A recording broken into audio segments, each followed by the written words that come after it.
আজ আমরা এখন আছি মালদা টাউন। এই মালদা টাউন থেকে মৃণালিনী রোড ধরে চলে যাব রসিলাদহ। আর হ্যাঁ, সেখানেই তো আসল মজা। মালদা টাউন থেকে মাত্র 7 কিমি দূরে অবস্থিত সেই মজার জায়গা। এই মজার জায়গাটিতে যেতে সময় লাগে মাত্র 19 মিনিট। আর সেই মজার জায়গাটির নাম হলো ভাটরা বিল।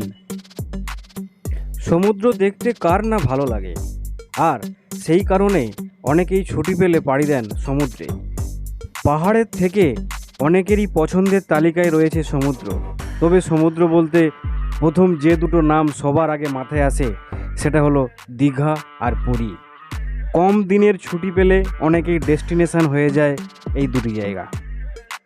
মালদা থানার সুজাপুর গ্রাম পঞ্চায়েতে অবস্থিত ভাটরা বিল এখন মিনি দীঘা।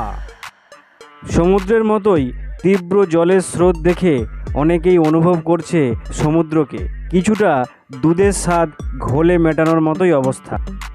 মালদার এই ভাটরা বিল এখন পর্যটকদের কাছে খুব জনপ্রিয় হয়ে উঠেছে। মালদা শহর থেকে মাত্র 40 টাকার বিনিময়ে 19 মিনিট অতিক্রান্ত করলেই যাওয়া যায় এই ভাটরা বিলে। তবে আর দেরি কিসের, চলুন যাওয়া যাক মালদার এই মিনি দীঘাতে। ভিডিওটি ভালো লাগলে লাইক করুন, একটা লাইক আশা করব। লাইকটা দিতে কোনো পয়সা খরচা হয় না। আর কমেন্ট করুন ভিডিওটা কেমন হয়েছে, আর বেশি বেশি করে সাবস্ক্রাইব করুন। পরবর্তী ভিডিওতে দেখা হচ্ছে। নমস্কার।